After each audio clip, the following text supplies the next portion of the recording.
Hello दोस्तों, मैं रविंद्र आपका स्वागत करता हूं। तो चलो देखते हैं आज का पहला क्वेश्चन क्या है। ये 18 अप्रैल को जो एग्जाम हुआ था एसएससी सीजीएल का, तो उसका थर्ड शिफ्ट का एग्जाम है। तो आप लोगों से रिक्वेस्ट है कि वीडियो को पूरा जरूर देखें। अगर आप फिल स्टैंड एग्जाम की तैयारी कर रहे हैं तो इन वीडियो को जरूर देखें, क्योंकि जो लेटेस्ट पैटर्न में जितने भी क्वेश्चन आए हुए हैं ये रिपीट भी हो सकते हैं। इस पैटर्न को या तो फॉलो कर सकते हैं कुछ नंबर्स के चेंजेस करके, ठीक है। तो आप लोग इन अगर इस सेट्स को देख रहे हैं तो आपके लिए फेस करके एग्जाम में बहुत ज़्यादा बेनिफिट रहेगा। तो आप चलो फर्स्ट क्वेश्चन देखते हैं आज का क्या है। तो आप लोग जो है वीडियो को पूरा जरूर देखें और सब्सक्राइब जरूर चैनल को करें और लोगों तक पहुँचाएं, ठीक है। चलो देखते हैं फर्स्ट क्वेश्चन क्या कह रहा है। फर्स्ट क्वेश्चन कह रहा है if root X minus 1/√x is equal to √3 then what is the value of x की पावर 4 प्लस 1/x की पावर 4, ठीक है। इसकी वैल्यू आपसे पूछी हुई। तो किस तरीके से इस क्वेश्चन को करेंगे, तो इस क्वेश्चन को करेंगे हम। तो इस क्वेश्चन को करेंगे क्या दे रखा हमको, √x minus 1/√x is equal to √3। आपको फाइंड आउट क्या करना है, 1/x की पावर 4 प्लस 1/x की पावर 4 आपसे पूछा हुआ है, ठीक है। तो किस तरीके से करेंगे, तो सबसे पहले हम क्या करेंगे, इसका स्क्वायर कर देंगे। क्या कर देंगे, स्क्वायर कर देंगे तो क्या हो जाएगा, x प्लस 1/x माइनस के 2 हो जाएगा। माइनस के 2 is equal to both side square कर देगा 3 हो जाएगा। ये 2 जब उधर जाएगा क्या हो जाएगा, प्लस का हो जाएगा, ये क्या हो जाएगा 5।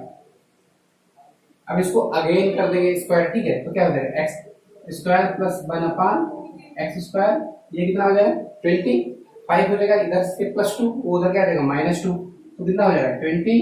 फिर लेकिन हमको x की पावर 4 चाहिए, फिर एक बार स्क्वायर कर देंगे। तो x की पावर 4 1/x की पावर 4 और 23 का क्या होता है 529 होता है, 529।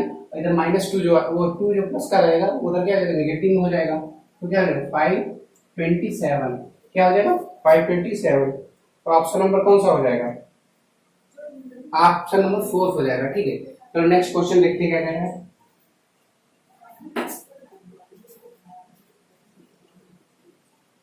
If a is equal to 10 degree what is the value of, एक दे रखी, ठीक है। क्या दे रखा है आपको, 12 sin 3 plus 5 cos 5a minus के 5 divided by 9 sin 9a/2 minus 4 cos 5a plus 10 आपको दे रखा है, ठीक है। तो आपको a की वैल्यू कितनी दे रखी है, a की वैल्यू दे रखी है 10 डिग्री। a की वैल्यू कितनी दे रखी है आपको 10 डिग्री दे रखी है, ठीक है। तो आपको क्या करना है, वैल्यू पुट कर देनी, a की वैल्यू क्या पुट कर देनी 10 डिग्री पुट कर देनी। क्या हो जाएगा 12 और 10 कितना हो जाएगा 30 हो जाएगा। तो कितना हो जाएगा 10 30 sin 30 हो जाएगा। ये क्या हो जाएगा 50 माइनस के 5 सब्ट्रैक्ट करेंगे, इसमें से क्या हो जाएगा 45 हो जाएगा। कितना हो जाएगा cos 45 हो जाएगा। फिर यहाँ पर क्या हो जाएगा 90 हो जाएगा, 10 रखेंगे ना, ये की वैल्यू 90 कितना 45 हो जाएगा। फिर क्या हो जाएगा 50 और 10 क्या हो जाएगा 60 हो जाएगा, 60 हो जाएगा, ठीक है। आप जानते हैं क्या जानते हैं, sin 30 कितना होता है, sin 30 1/2 होता है। कितना होता है 1/2 होता है। प्लस cos 45 कितना होता है 1/√2 क्या होता है 1/√2 होता है। sin 45 कितना होता है 1/√2 माइनस 4 cos 60 कितना होता है, cos 60 होता है 1/2, क्या होता है 1/2। तो ये कितना हो जाएगा 6 हो जाएगा। कितना हो जाएगा 6 हो जाएगा। ये क्या हो जाएगा 5/2 हो जाएगा, सॉरी 5/√2 हो जाएगा। ये हो जाएगा 9/√2, ये कितना हो जाएगा 2 हो जाएगा। तो क्या हो जाएगा 6√2 माइनस 5/√2, ये कितना हो जाएगा 9 माइनस के 2√2/√2 क्या हो जाएगा कैंसिल आउट हो जाएगा। क्या हो जाएगा 6√2 माइनस 5/9 माइनस के 2√2 हो जाएगा, ठीक है। 9 माइनस के 2√2 हो जाएगा। तो आपका ऑप्शन नंबर कौन सा हो जाएगा? सॉरी यहाँ पर प्लस दे रखा होगा, ठीक है, यहाँ पर प्लस दे रखा है तो आप लोग देख लीजिएगा, तो प्लस हो जाएगा, क्या हो जाएगा? प्लस हो जाएगा। आपका ऑप्शन नंबर कौन सा सही हो जाएगा? आपका option number 6√2 plus 5 9 minus 2√2, option number A आपका सही हो जाएगा। चलो नेक्स्ट क्वेश्चन देखते हैं क्या कह रहा है। देखते क्या कह रहा है। The area of a similar triangle P Q R and M N T R 196 centimetre square and 169 centimetre square respectively if the longest side of the larger triangle PQR be 28 centimeter, then what is the length of the longest side of the smaller triangle MNT की बात कर रहा है। दो triangles दे रखे हैं आपको PQR और ट्रायंगल MNT दे रखा है। ट्रायंगल MNT साइड रेशियो क्या होता है हमेशा, एरिया रेशियो क्या होता है? साइड रेशियो के स्क्वायर इक्वल होता है, ठीक है। अगर इसके साइड इस ट्रायंगल PQR की बात करें, अगर ट्रायंगल MNT की बात करें तो इसका अगर एरिया रेशियो क्या होगा? इनके साइड रेशियो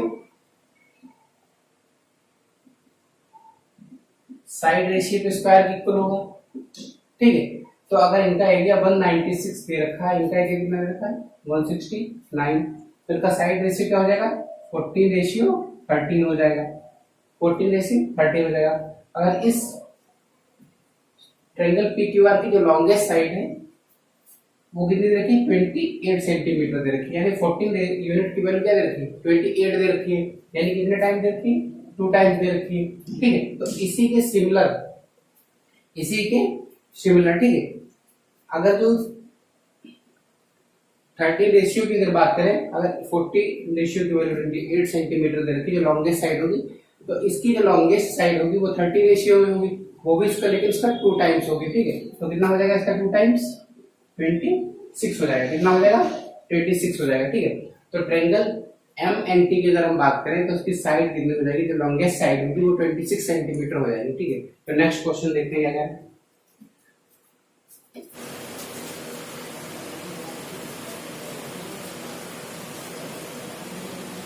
चलो नेक्स्ट क्वेश्चन देखते हैं क्या कह रहा है।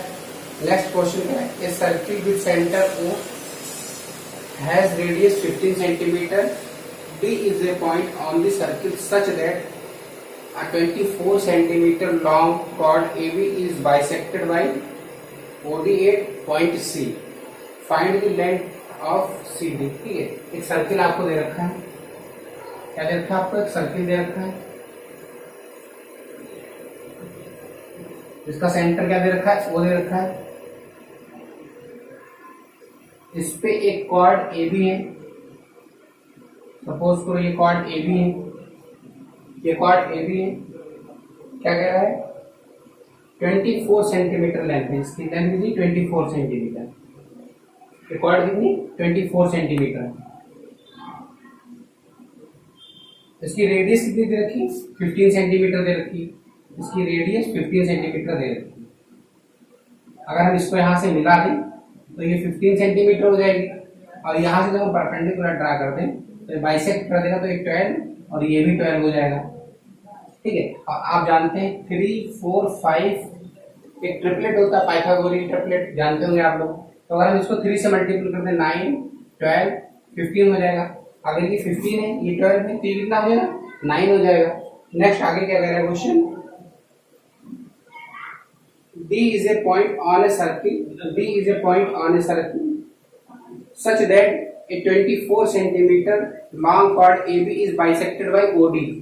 ये O दे रखा है आपका, ये OD जो है, ये जो आपकी कॉर्ड है ये बाइसेक्ट हो रही है, ठीक, OD के द्वारा बाइसेक्ट हो रही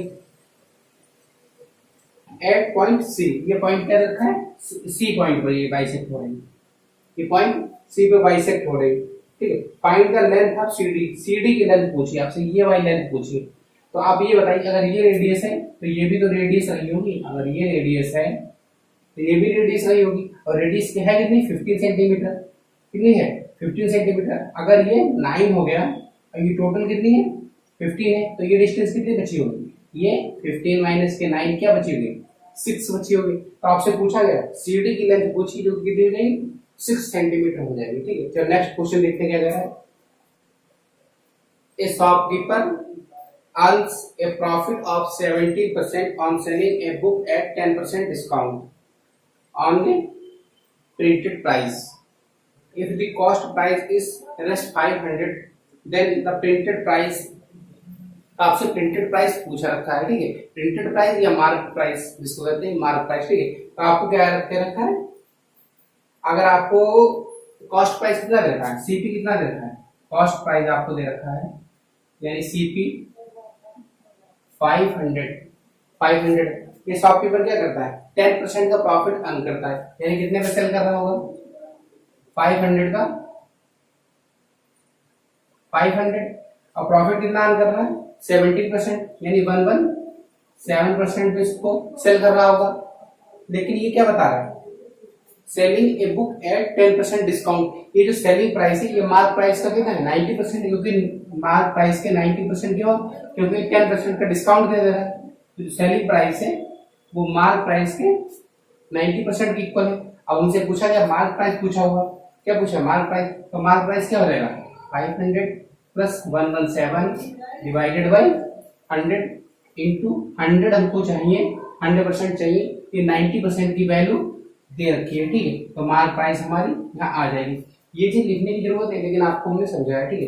ये सेलिंग प्राइस है, ये मार्क प्राइस का कितना है 90%, हमको ये वैल्यू कितनी 100% चाहिए, ठीक है। तो 90 से डिवाइड कर देंगे तो 90 की वैल्यू दे रखी, 1 यूनिट की वैल्यू आ जाएगी, जब 100 से मल्टीप्लाई कर देंगे तो 100% की वैल्यू हमको मिल जाएगी। तो आप क्या करेंगे 100 बाई 90, 9 से आप कैंसिल आउट कर दीजिए, 9 बन जाए 9 और 9 लिखना 2, 93 सॉरी 9 3 जा 27, ये 0 से 0 कैंसिल आउट हो जाएगा, ये 0 कैंसिल आउट हो जाएगा, और ये कितना हो जाएगा, ये 0 से 0 कैंसिल आउट हो जाएगा, 35 जा 65 और ये 0। तो आपको मार्क प्राइस कितना आ जाएगा 650 रुपीज, 650 रुपीज, जो कि ऑप्शन नंबर आपको 4 दे रखा है। चलो नेक्स्ट क्वेश्चन देखते हैं क्या कह रहा है। नेक्स्ट क्वेश्चन कह रहा है A B is a diameter of a circle with center O, the tangent at point C on the circle and AB when produced meet at the point B. If angle APC is equal to 38 degree, then what is the measure of PCB आपसे पूछ रखा है। तो आपको दे रखा है एक circle, तो सर्किल आप बना लीजिए। सबसे पहले आप बना लीजिए सर्किल, सर्किल का सेंटर क्या दे रखा है O, सर्किल का सेंटर क्या दे रखा है ओ दे रखा है। The tangent at a point C on a circle such that, ये आपको ए बी क्या दे रखा है डायमीटर दे रखा है, आपको ए बी डायमीटर दे रखा है, ए बी क्या दे रखा है डायमीटर दे रखा है। ये सर्किल पे एक पॉइंट सी दे रखा है, ये पॉइंट क्या है सर्किल पे एक पॉइंट सी है, सर्किल पे एक पॉइंट सी है, इस प्रकार से है on the circle and A B when produced. अगर हम जब एबी को क्या करते हैं आगे बढ़ाते हैं तो इसका जो टेंजेंट है यहां से जो टेंजेंट ड्रा किया गया ये पॉइंट पी पर मिलते हैं,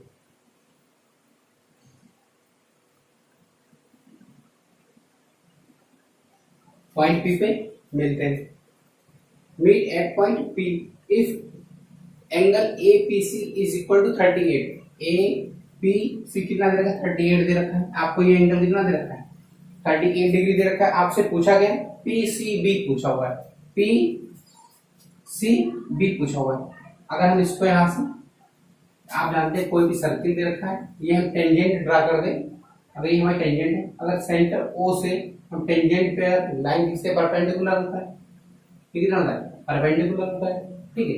अगर हम टेंजेंट को इस तरीके से मिलाते हैं ये कितना एंगल होता है 90 डिग्री होता है, तो एंगल कितना हो जाएगा 90 डिग्री हो जाएगा। ये 38 दे रखा है, ये कितना बचेगा फिर हमारा 90 माइनस 38 टू 52 कितना बचेगा, तो ये वाला एंगल कितना बचेगा हमारा 52 बचेगा। आपसे पूछा गया PCB पूछा हुआ, PCB पूछा हुआ है, आपसे एंगल ये वाला पूछा हुआ है, ये एंगल आपसे पूछा हुआ, ये रेडियस है तो ये भी रेडियस रहा होगा, ठीक है। अगर ये रेडियस है तो ये भी रेडियस रहा होगा, यानी ये एंगल और ये एंगल ये दोनों एंगल इक्वल रहे होंगे। अगर ये 52 है, ये पूरा एक ट्रायंगल बन रहा है और ट्रायंगल के तीनों कोणों का योग क्या होता है सम ऑफ एंगल्स क्या होता है, किसी भी ट्रायंगल्स का सम ऑफ एंगल क्या होता है 180 होता है। 180 होता है, अगर ये 52 है हमारा 8 तो कितना हो जाएगा 8 to 128 हो जाएगा। अब ये एंगल्स क्या होंगे इक्वल होंगे, ये एंगल क्या होंगे इक्वल होंगे 64 होंगे, यानी एंगल कितना होगा 64 होगा, ये एंगल कितना होगा ये भी 64 होगा, ये टोटल 90 है, ये टोटल क्या है 90, ये कितना है 64 है, तो कितना बचेगा हमारा 26 डिग्री। ये कितना बचेगा 26 डिग्री। आपसे पूछा क्या टीसी भी पूछा है, तो कितना हो जाएगा 26 डिग्री हो जाएगा, जो कि ऑप्शन नंबर आपका सेकंड दे रखा हुआ है। तो नेक्स्ट क्वेश्चन देखते क्या कह रहा है। नेक्स्ट क्वेश्चन हमसे कह रहा है if the volume of a sphere is 4851 centimeter cube then what is its diameter। किसका वॉल्यूम दे रखा है स्फीयर का, ठीक है, तो कितना होता है किसी भी स्फीयर का वॉल्यूम कितना होता है 4/3 पाई आर क्यूब होता है। कितना होता है 4/3 पाई आर क्यूब होता है। ये दे कितना रखा है आपको, ये दे रखा है आपको 4851। आपसे पूछा गया, आपसे डायमीटर पूछा है, डायमीटर पूछा है तो 4 ये कितना 22/7 आपको दे रहा है। वैल्यू पाई की वैल्यू कितनी होती है 22/7 into R cube 4851। R cube क्या हो जाएगा 4851 3 into 7 and 21 divided by 22 into 3 into 7 हो जाएगा 22 इंटू 4 हो जाएगा यहाँ पे। अब आप कैंसिल आउट कर लीजिए, 11 2 जा 22, 11 से 4 टाइम जाएगा, फिर यहाँ क्या बचेगा 4 बचेगा, 11 से 4 टाइम जाएगा, 11 से 1 टाइम जाएगा, तो आपका क्या बचा 21 का क्यूब डिवाइडेड बाई 2 का क्यूब बचा, यानी आर क्यूब क्या हो गया 21/2 का क्यूब। आर की वैल्यू क्या हो जाएगी, आर की वैल्यू हो जाएगी 21/2। लेकिन आपसे पूछा गया डायमीटर पूछा है, क्या पूछा आपसे डायमीटर क्या होता है 2r होता है, यानी 2 इंटू 21/2 2 कैंसिल आउट हो जाएगा, तो आपसे डायमीटर कितना हो जाएगा आपका डायमीटर हो जाएगा 21 सेंटीमीटर हो जाएगा। कितना हो जाएगा 21 सेंटीमीटर हो जाएगा। तो ऑप्शन नंबर आपका कितना देगा, ऑप्शन नंबर आपका डी सही हो जाएगा। नेक्स्ट क्वेश्चन कह रहा है हमसे from the top of a 195 meter high cliff the angle of depression of the top and bottom of a tower are 30 centimeter and 60 degree 30 degree and 60 degree respectively। find the height of a tower। आपसे एक आपको Cliff दे रखी है, इसकी height कितनी दे रखी है हमको 195 दे रखी है, 195 मीटर दे रखी है। एक आपको टावर दे रखा है, एंगल ऑफ डिप्रेशन कितना दे रखा है, एंगल्स ऑफ डिप्रेशन कितने दे रखे हैं 30 एंड अगर हम इसको यहां से मिला दें from the top of a 195 metre high cliff the angle of depression of the top and bottom of a tower 30 and 60 degree respectively. तो ये आपका कितना हो जाएगा, ये आपका 30 डिग्री हो जाएगा, जो कि क्या होता है ये कितना हो जाएगा 30, तो कितना हो जाएगा 30 डिग्री हो जाएगा, ठीक है। ये कितना हो जाएगा 30 डिग्री, और ये आपका दे रखा है 60 डिग्री दे रखा है। ये कितना दे रखा है 60 डिग्री दे रखा है। Find the height of a tower, ये आपसे हाइट पूछी हुई है टावर की, ये हाइट पूछी हुई है। अब आपको ये पता है अगर 30 डिग्री है, अगर 30 के सामने आपको बताया था किसी भी राइट एंगल ट्रायंगल में क्या होता है, किसी भी राइट एंगल ट्रायंगल में साइड रेशियो क्या होता है, अगर ये 30 डिग्री दे रखा है, ये 60 डिग्री दे रखा है, ये आपको 90 डिग्री दे रखा है, 30 के सामने 1 है तो 60 के सामने √3 और 90 के सामने 2, यानी 30 60 90 की अगर हम बात करें 30 डिग्री 60 डिग्री और 90 डिग्री की बात करें तो इसका साइड रेशियो 1:√3:2 होता है, ठीक है 1:√3:2 होता है। ये आप साइड रेशियो की बात कर रहे हैं। अगर 30 के सामने 1 है हमारा, 30 के सामने 1 है तो ये कितना हो जाएगा 60 हो जाएगा। तो 60 के सामने कितना हो जाएगा √3, कितना हो जाएगा √3। अगर ये √3 है तो ये भी √3 हो जाएगा। अगर ये 60 है तो ये कितना हो जाएगा 30 हो जाएगा। ये 60 है, अगर ये 60 ये 30 हो जाएगा 90। तो 30 के सामने √3 है, यानी अगर यहाँ पर √3 है तो इसको √3 से मल्टीप्लाई कर दिए, ये 3 हो जाएगा, ये कितना हो जाएगा 2√3 हो जाएगा। अगर 30 के सामने √3 है तो 60 के सामने क्या हो जाएगा 60 के सामने 3 हो जाएगा, कितना हो जाएगा 3 हो जाएगा। अगर ये वैल्यू हमको 1 दे रखी है, टोटल 3 दे रखी है, तो ये वैल्यू कितनी हो जाएगी 2 हो जाएगी। यानी 3 यूनिट की वैल्यू कितनी दे रखी है 195 मीटर दे रखी है। यानी 3 यूनिट की वैल्यू कितनी दे रखी है 3 यूनिट की वैल्यू दे रखी है 195 मीटर। तो आपसे पूछा गया 2 यूनिट की वैल्यू, क्योंकि कितना है 2 यूनिट, यही तो आपकी टावर की हाइट है। तो 3 यूनिट की दे रखी है, आपसे 2 यूनिट की पूछी है हाइट ऑफ टावर। तो क्या हो जाएगा 3 6 × 5 कितना हो जाएगा 130 मीटर हो जाएगा। कितना हो जाएगा 130 मीटर हो जाएगा। हाइट ऑफ टावर क्या हो जाएगा 130 मीटर। ऑप्शन नंबर 3 हो जाएगा। चलो नेक्स्ट क्वेश्चन देखते क्या कह रहा है। नेक्स्ट क्वेश्चन हमसे कह रहा है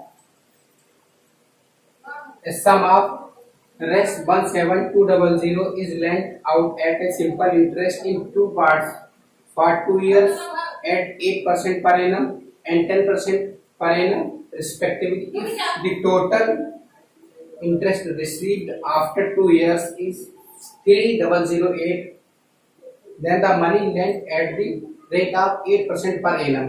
8% per annum rate of interest से मनी दिया गया है, वो आपको बताना है कितना दिया गया है। ठीक है, तो इसको दो तरीके से कर सकते हैं। कैसे करेंगे, अगर 8% पर एनम के हिसाब 8% पर एनम के हिसाब से अगर दिया गया है तो 2 ईयर में कितना हो जाएगा 16%। एलिगेशन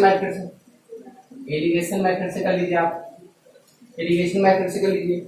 या फिर दूसरा मेथड ये है कि सपोज करो हमने टोटल जो मनी है 16% पर 8% पर एनम से ही दे दिया, 8% पर एनम से दे दिया, यानी 2 ईयर में कितना हो जाएगा 16%।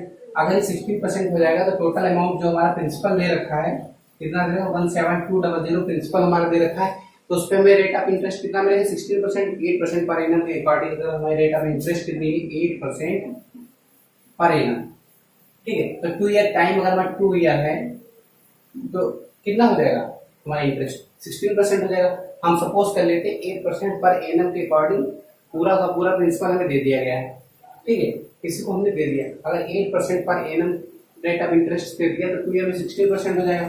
तो 16% इसका कितना हो जाएगा, निकाल लीजिए आप 32 ये कितना हो जाएगा 3 हो जाएगा, और ये कितना हो जाएगा 112 हो जाएगा, 115 हो जाएगा। ठीक है, 11 हो जाएगा, और आपका ये हो जाएगा 2752 हो जाएगा। कितना हो जाएगा 2752। अगर हमने 8% पर एनम के अकॉर्डिंग अगर दिया होता रेट ऑफ इंटरेस्ट से दिया होता टोटल अमाउंट, तो हमको 2752 यानी 2752 रुपीज का इंटरेस्ट मिलता। लेकिन हमको इंटरेस्ट मिला कितना है, हमको इंटरेस्ट मिला हुआ है 3008 का, यानी इंटरेस्ट में डिफरेंस कितना आ रहा है, इंटरेस्ट में डिफरेंस आ रहा है हमारा ये हो जाएगा 256 का रुपीज का डिफरेंस आ रहा है। कितने का 256 रुपीज का डिफरेंस आ रहा है। वो किस लिए आ रहा है, क्योंकि हमने कुछ अमाउंट कुछ प्रिंसिपल दे रखा था 8% पर एनम के अकॉर्डिंग, कुछ दे रखा था 10% पर एनम के हिसाब से। तो अगर हम 8% पे दिए तो 2 ईयर में कितना 16%, अगर 10% पे दिए उस पर कितना रेट ऑफ इंटरेस्ट 2 ईयर में कितना हो जाएगा 20% हो जाएगा। तो ये जो 4% का डिफरेंस आ रहा है, इस 4% की वैल्यू हमको दे रखी है, यानी 10% पर एनम के अकॉर्डिंग हमने प्रिंसिपल दे रखा है। जो ये 4% का डिफरेंस आ रहा है, ये 4% की वैल्यू आपको दे रखी है। तो 4% की वैल्यू करेंगे तो 1% की वैल्यू क्या हो जाएगी 6 और 4। तो 100% की वैल्यू क्या हो जाएगी 100% की 6400, यानी 10% पर एनम के अकॉर्डिंग रेट ऑफ इंटरेस्ट से जो हमको मनी दिया गया है उसका 4% की वैल्यू क्या है, उसके 4% की वैल्यू कितनी है 64 है। तो सॉरी 4% की वैल्यू कितनी है 256 है। तो 100% की वैल्यू क्या हो जाएगी 6400, यानी 10% पर एनम का जो हमको प्रिंसिपल दिया गया है उससे हम उस पे हम कितना प्रिंसिपल दे रखा है हमने 10% पर एनम 6400 6400, ये हमने प्रिंसिपल दे रखा है। लेकिन हमने टोटल अगर 10% पर एनम पे 6400 प्रिंसिपल दे रखा है, टोटल प्रिंसिपल हमारे पास कितना है 17200, तो यानी 8% पर एनम पे हमें कितना अमाउंट दिया होगा, तो ये सब्ट्रैक्ट कर दीजिए आप 6400 कितना हो जाएगा, जीरो है ये सब जीरो, तो 10800 तो 8% पर एनम पे हमने कितना अमाउंट दे रखा है 10800 अमाउंट हमने दे रखा है। 10,800 रुपीज हमने 8% per annum rate of interest से अमाउंट दे रखा है। 10% पर एनम के हिसाब से हमने कितना दे रखा है 6,400 रुपीज हमने दे रखा है। या तो फिर आप इस तरीके से भी कर सकते हैं, एलिगेशन मेथड अगर आपने पढ़ा होगा तो एलिगेशन मेथड से भी हम कर सकते हैं। एलिगेशन मेथड से कैसे करेंगे, अगर हमको 8% पर एनम से दे रखा है तो 2 ईयर कितना हो जाएगा 16% हो जाएगा।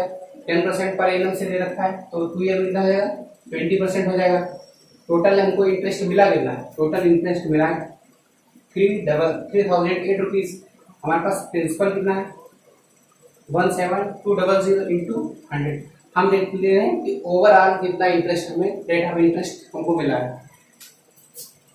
ये 0 से 0 कैंसिल आउट हो जाएगा, ये 6 टाइम और ये 1504, ये कितना हो जाएगा सॉरी 8 हो जाएगा, यहाँ पर 86 हो जाएगा, ठीक है। फिर कैंसिल आउट हो जाएगा 43 हो जाएगा, 43 हो जाएगा।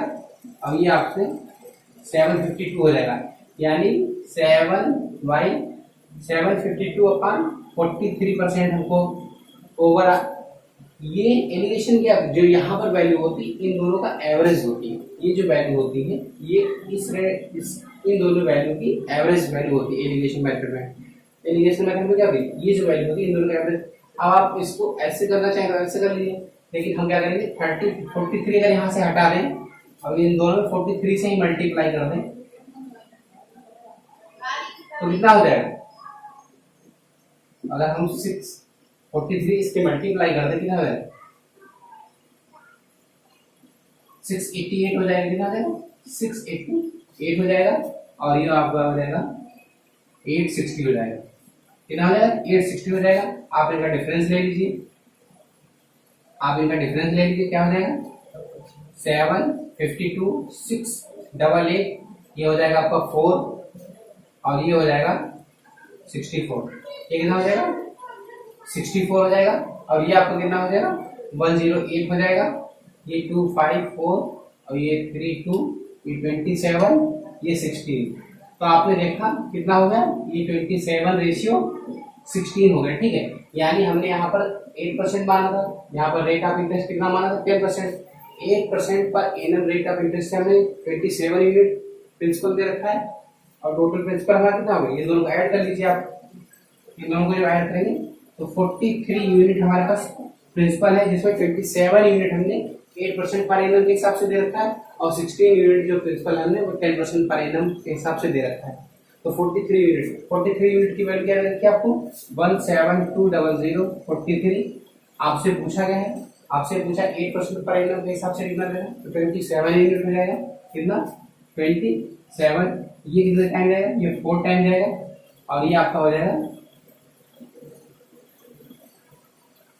10800, ठीक है। इतने रुपीज 8% पर एनम के हिसाब से हमने इतना प्रिंसिपल दे रखा है। ये चीज आपको क्लियर हो गई होगी। आपके एलिगेशन मेथड जब हम पढ़ेंगे तब आपको डिटेल से बताएंगे। चलो नेक्स्ट क्वेश्चन देखते क्या कह रहा है। नेक्स्ट क्वेश्चन कह रहा है in an election between two candidates 5% of the registered voters did not cast their votes. 10% of the votes were found to be either invalid or of nota. None of these. The winning candidate received 60% votes in his favor and won the election by 17271 votes. Find the number of registered voters. इस प्रकार के जितने भी election based question हैं जो हमने बताया है आपको परसेंटेज, सब बहुत सारे अच्छे क्वेश्चन हमने वहाँ पे कराए हुए हैं, तो आप लोग जाके वो वीडियो जरूर देखें। अगर आप उन वीडियो को देखेंगे तो फेज 10 के एग्जाम की अगर आप तैयारी कर रहे हैं तो आपको बहुत ज़्यादा बेनिफिट मिलेगा वहाँ से। तो ये क्वेश्चन कह रहा है कि किसी इलेक्शन में मान लेते सपोज करो 100% वोटर्स होंगे, 100%, इसमें से क्या हुआ 5% वोटर जो रजिस्टर्ड वोटर थे उन्होंने कास्ट नहीं किया, उन्होंने अपना वोट नहीं डाला, ठीक है। तो कितने डाला होगा 95% लोगों ने डाला होगा वोट अपना। 10% of the voters were found invalid. 10% 95 का, अगर ये हमारे पास 100% था, 100% वोटर थे, लेकिन हमारे पास 5% वोटर दे क्या गया अपना वोट नहीं डाला, तो कितने 95% बचे। अब आगे कह रहा है कि इसमें से 10% वोटर्स जो थे इनवैलिड हो गए, तो अभी 95% का कितना बचा हमारे पास 95% का 90% बचा, तो इसमें से 95% का 10% वोटर जो था वो इनवैलिड हो गया। The winning candidate received 60% votes in his favour. ये हमारे पास टोटल वोट्स हमारे पड़े हुए हैं, कितने इतने वोट पड़े हुए 95 का 90%, इसमें से एक वोट जो इलेक्शन को जीता उसे 60% वोट्स मिले, जो लूजर है उसको कितने 40% वोट्स मिले होंगे। ये कह रहा है कि द विनिंग कैंडिडेट्स को कितना 60% votes in his favour and both by election 17271। अगर विनिंग कैंडिडेट को 60% मिले हैं तो इसको कितना मिला होगा 40% मिला होगा, इसको कितना मिला होगा 40, तो डिफरेंस कितना रहा होगा 20% का रहा होगा, 20% का रहा होगा, जो कि कितने इक्वल है, कितने से इलेक्शन जीता है 17271 वोट्स, 1727 वोट्स से जीता हुआ है। तो क्या होगा 95 का 90%, 90%, अब इन दोनों के डिफरेंस कितना है 20% जो है वो हमारे कितना है 17271, ठीक है। ये परसेंटेज में आप मान लीजिए या यूनिट में मान लीजिए, अगर 100 यूनिट आप इसको मान रहे हैं, अगर इसको 100 यूनिट में मान लीजिए तो इसकी वैल्यू क्या रहती है 17271। आपसे पूछा गया है, आपसे पूछा है find the number of registered votes, यानी 100 यूनिट की वैल्यू आपसे पूछी हुई। तो अगर हम 1 यूनिट की वैल्यू निकाल लेते तो 100 यूनिट की वैल्यू निकल आएगी, ठीक। तो कैसे निकालेंगे 1 यूनिट की अगर हम वैल्यू निकालना चाहें तो क्या हो जाएगा, ये उधर चले जाएंगे 17271 into 100 divided by 95 into 90 into 20 हो जाएगा। ये कितने टाइम जाएगा 5 टाइम जाएगा, ये 0 से 0 कैंसिल आउट हो जाएगा, ठीक है। ये आप कैंसिल आउट कर लीजिए, ये हो जाएगा आपका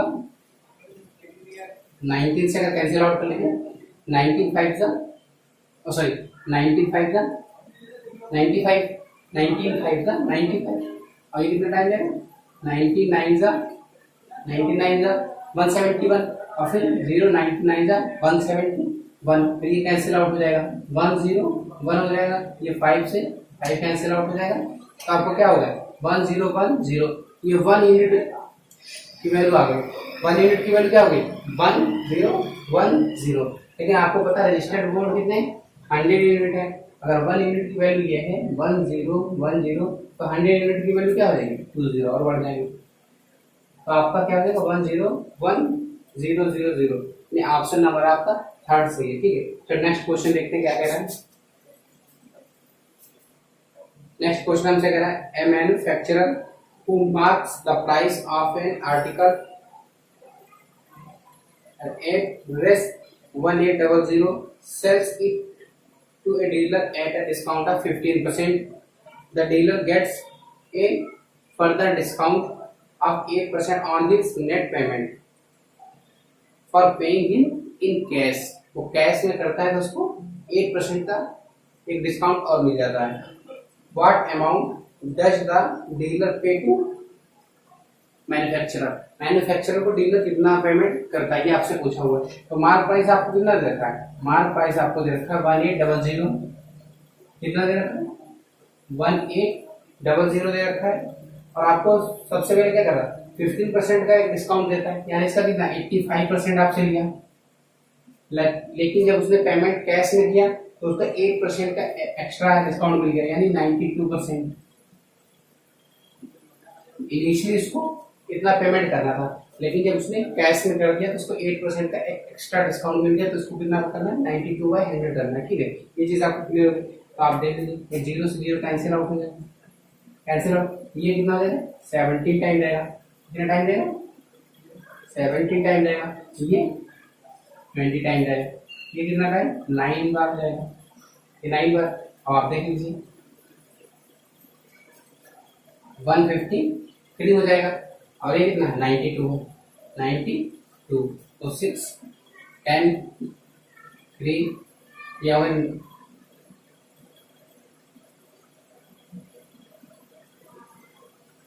ये आपका हो जाएगा 6 7 0 3 10, ये हो जाएगा 6 7, आप देख लीजिएगा ना,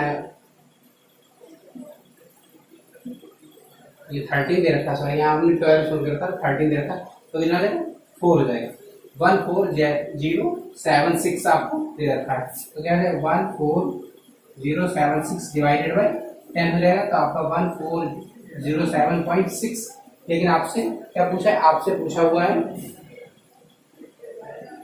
तो नेक्स्ट क्वेश्चन कह रहा है हमसे the area of A cardboard needed to make a closed box of size 20 cm, 10 cm, 8 cm will be। तो एरिया ऑफ कार्डबोर्ड आपसे पूछा हुआ है, आपको इस तरीके से बॉक्स बनाना है।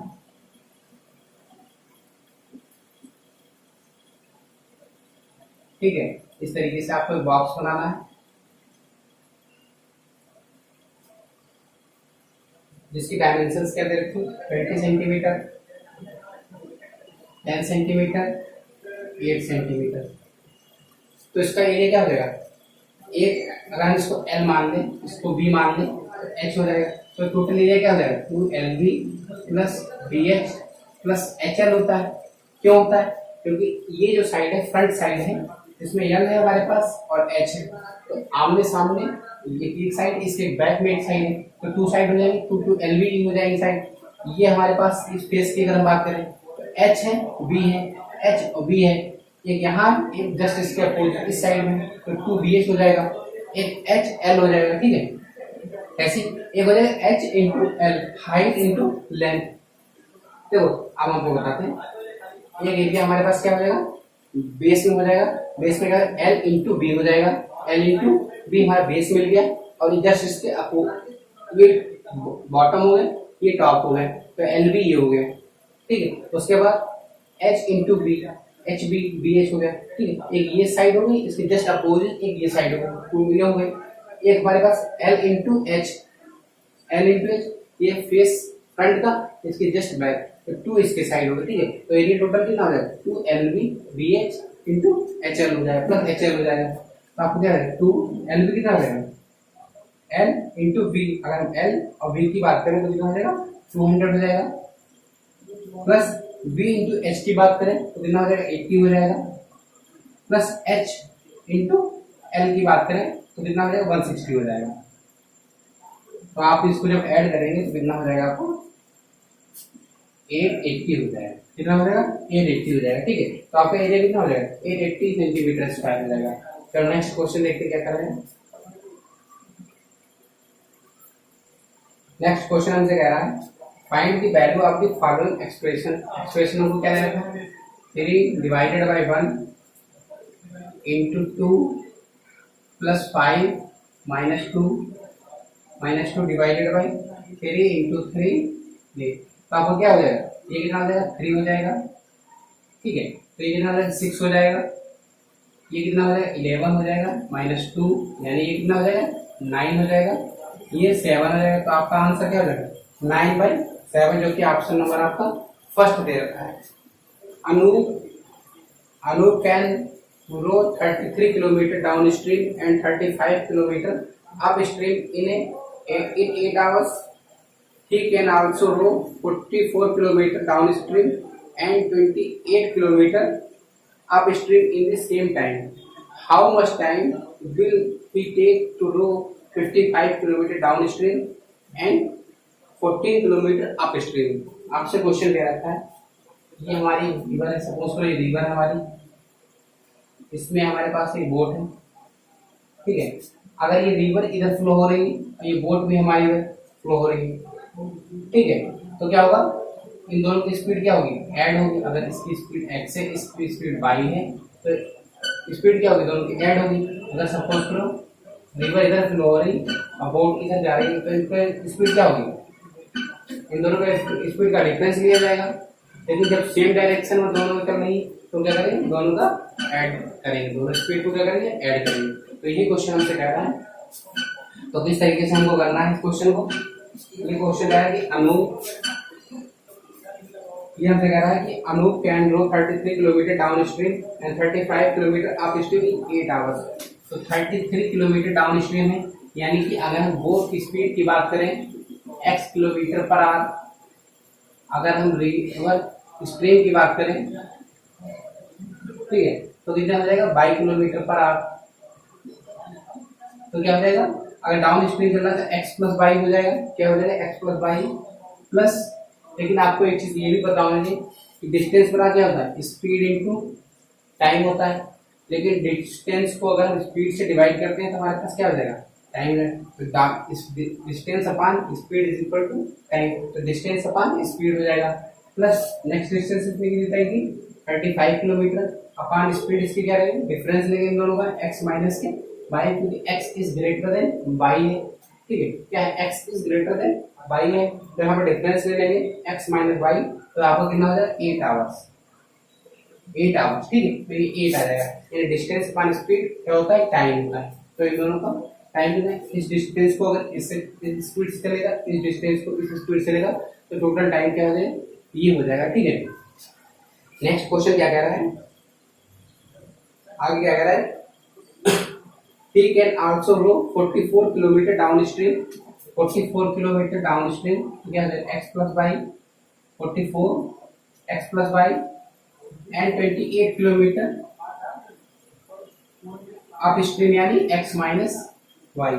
तो इसमें भी इसको कितना लग रहा है, सेम टाइम लग रहा है, 8 आवर्स लग रहे हैं, ठीक है। तो इसको कैसे सॉल्व करेंगे, यहाँ पर क्या है, 11 का 3 टाइम्स मल्टीपल है, यहाँ पर क्या है, 11 इंटू 3 है, यहाँ पर क्या है, 11 इंटू 4 है। अगर हम इसको 4 से मल्टीप्लाई करते हैं और इसको 3 से मल्टीप्लाई कर देंगे तो क्या हो जाएगा, दोनों सेम हो जाएंगे। अगर हम इसको 4 से मल्टीप्लाई करेंगे क्या हो जाएगा, अगर हम 33 को 4 से मल्टीप्लाई कर देंगे तो क्या हो जाएगा, 132 हो जाएगा, कितना हो जाएगा, 132 हो जाएगा, ठीक है। और ये भी कितना हो जाएगा, इसको 4 से मल्टीप्लाई करेंगे तो कितना हो जाएगा, कितना 35 दे रखा, कितना दे रखा, 35, तो 140 हो जाएगा, कितना हो जाएगा, 140 हो जाएगा। और ये तो सेम ही रहेगा 132। अब इसको कितने से मल्टीप्लाई करना था, 4 से मल्टीप्लाई करना था, क्योंकि ये 3 से था, ये सॉरी इसको 3 से मल्टीप्लाई करना था, 3 से मल्टीप्लाई करना था, तो कितना 84 हो जाएगा, 84 हो जाएगा। तो अब हम क्या करेंगे, दोनों का डिफरेंस ले लेंगे, तो ये कैंसिल आउट हो जाएंगे। तो 140 से अगर इसको सब्ट्रैक्ट करेंगे तो कितना देगा, 56 अपॉन x माइनस के y इज इक्वल टू, और यहाँ से हमें क्या करना था, 4 से मल्टीप्लाई करना था, यहाँ हमको 3 से मल्टीप्लाई करना था। तो 8 का 4 टाइम मल्टीप्लाई रहा है, 8 का 3 टाइम, तो डिफरेंस क्या हो जाएगा, 8 हो जाएगा। डिफरेंस क्या हो जाएगा, 8, तो कितने टाइम जाएगा, 7। तो x माइनस वाई की वैल्यू क्या आ जाएगी, 7 आ जाएगी।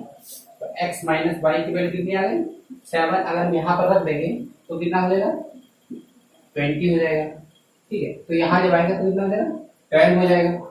तो यहाँ से अगर हम इसको डिवाइड करेंगे तो कितना हो जाएगा, 11 हो जाएगा। तो x प्लस वाई की वैल्यू क्या हो जाएगी, 11, और x माइनस वाई की वैल्यू क्या हो जाएगी, 7 आ जाएगी। आपसे पूछा गया है, आपसे पूछा हुआ है, आपसे पूछा ये, लेकिन आपको ये वैल्यू पता नहीं कि x प्लस वाई की वैल्यू क्या है, 7, x माइनस वाई की वैल्यू क्या है, x प्लस वाई की वैल्यू क्या है, 11, x माइनस वाई की वैल्यू क्या है, 7। आपसे पूछा गया है, आपसे क्वेश्चन पूछ रहा है कि अगर how much time will he take to row 55 kilometre down stream, 55 kilometre down stream, 55 down stream मतलब 11 plus 14 kilometre up stream, up stream में स्पीड कितनी है, 7 है।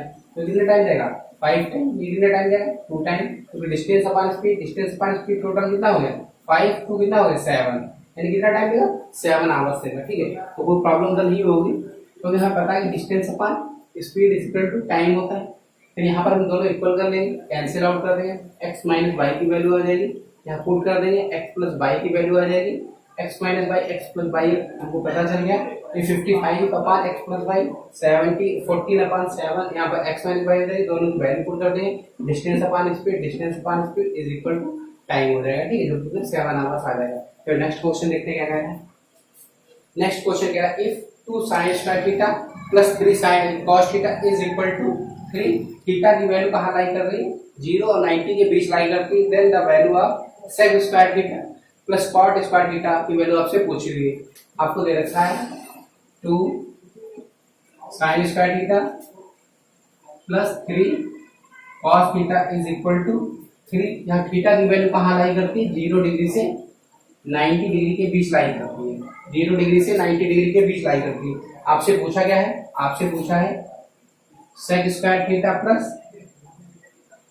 cot स्क्वायर थीटा की वैल्यू आपसे पूछी हुई, क्या करेंगे हम इसको क्या लिख सकते, 2 1 माइनस cos स्क्वायर थीटा लिख सकते हैं, ये चीज तो आपको पता होगा, क्या होता है sin square theta plus cos square theta बराबर 1 होता है, ठीक है। जब ट्रिगोन पढ़ेगा तो आप डिटेल में बात करेंगे, sin square theta plus cos square theta क्या होता है, 1 होता है, तो 2 1 माइनस cos स्क्वायर थीटा हो जाएगा plus 3 cos theta minus 3 is equal to क्या हो जाएगा, 0 हो जाएगा, तो 2 माइनस के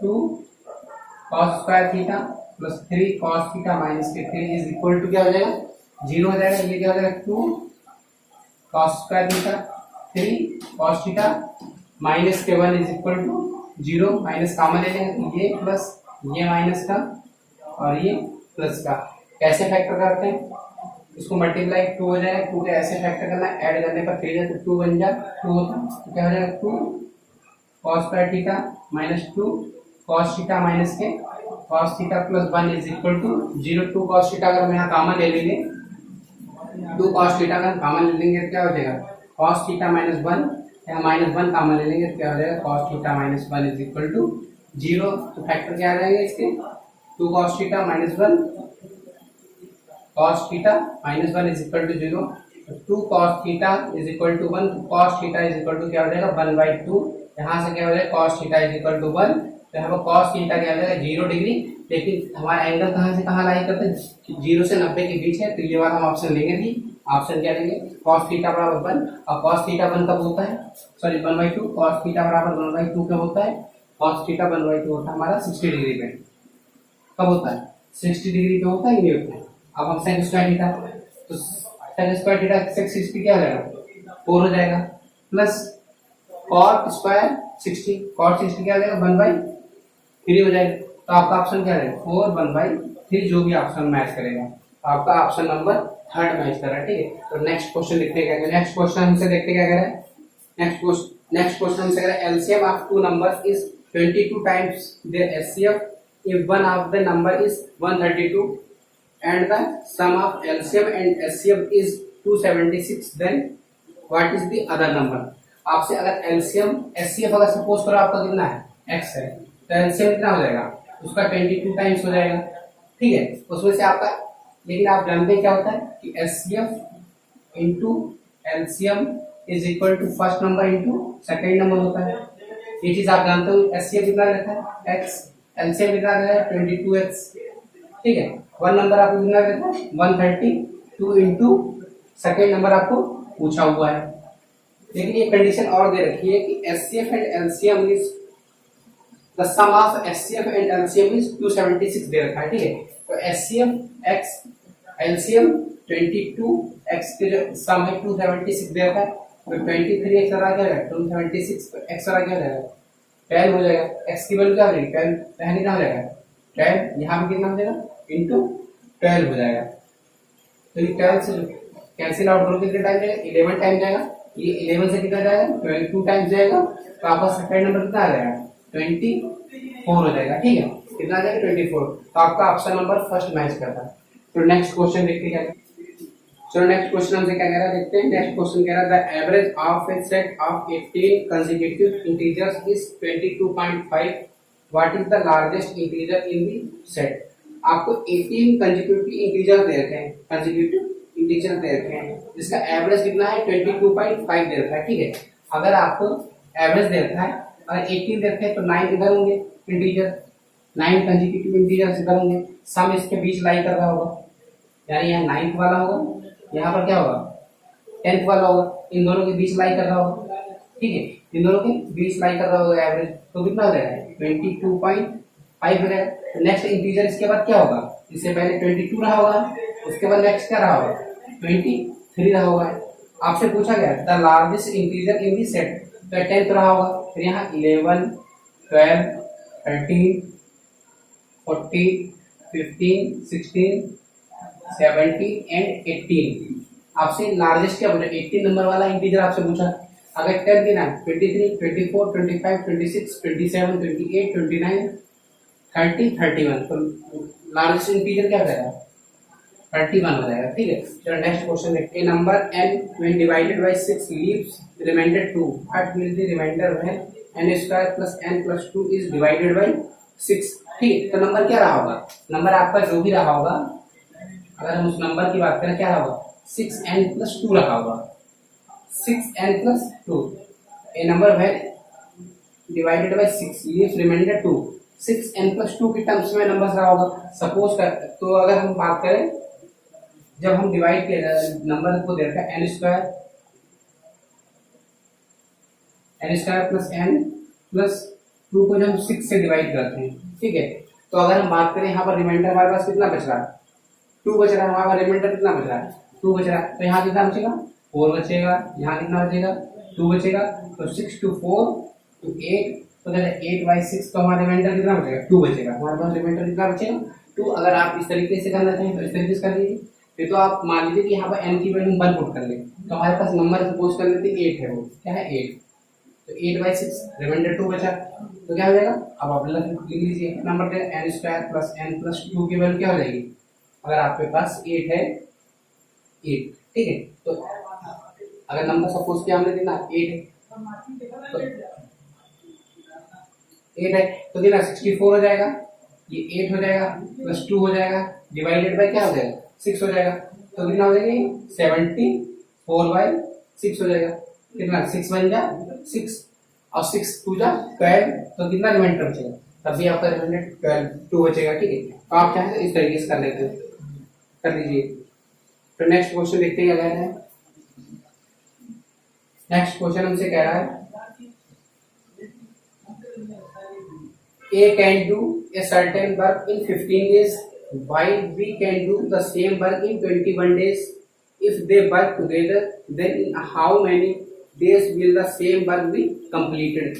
A किसी वर्क को कितने डेज में कंप्लीट कर सकता है, A कर सकता है आपका 15 डेज में, B आपका कितने दिन में कर सकता है, B कर सकता है आपका 21 डेज में।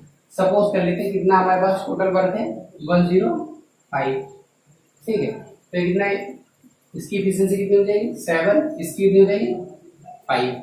अगर टोटल वर्क हमारे पास 105 है, इसकी एफिशिएंसी 7, इसकी एफिशिएंसी 5 है, तो 12 ये दोनों मिलके जब काम करेंगे A प्लस B, तो 12 एफिशिएंसी पर डे के अकॉर्डिंग काम करेंगे। टोटल वर्क उनके पास कितना है 105 डिवाइडेड बाय 12, ये कितना हो जाएगा,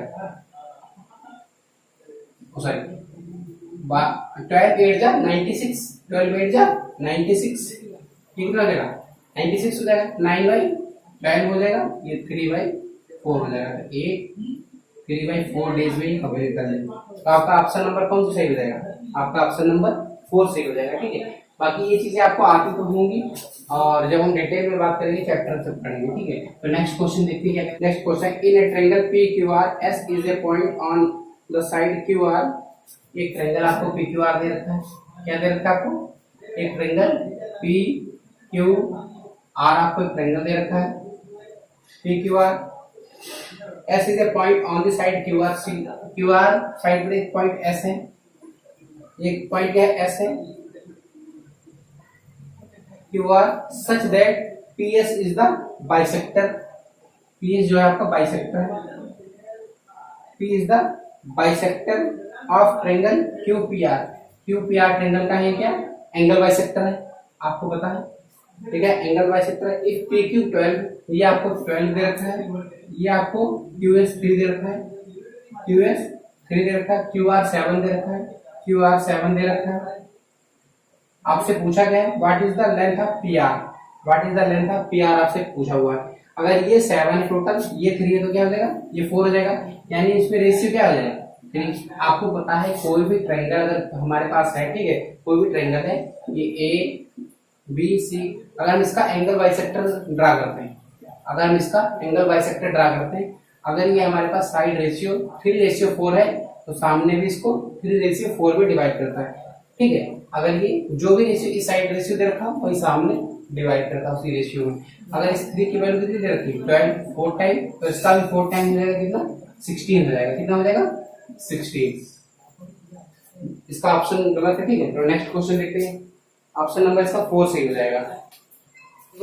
Sorry, 3 years ago the ratio of the age of father, next question हमसे कह रहा है 3 years ago the ratio of the age of father to that of his son was 8:3.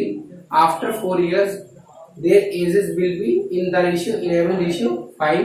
What is the present age of father? अगर हम suppose करते हैं ये हमारा प्रेजेंट है, ठीक है, तो फादर और सन के अगर यहाँ से 3 ईयर एगो की बात करें तो एज रेशियो क्या दे रखा था, 8:3 दे रखा था।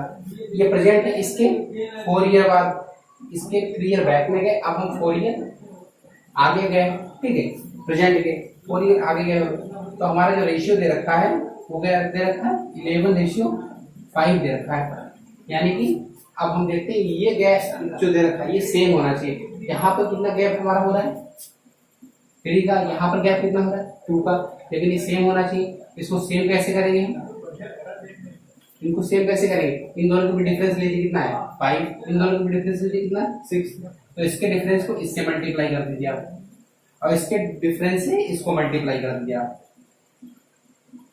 ठीक है, इसको मल्टीप्लाई कर दीजिए, कितना आ जाएगा 48, 18, ये फादर है, ये सन है, ये 55 है, और ये कितना हो जाएगा 25 हो जाएगा। तो हमारे यहाँ गैप कितना होगा 7 यूनिट का यहाँ पर है और 7 यूनिट का गैप यहाँ पर है।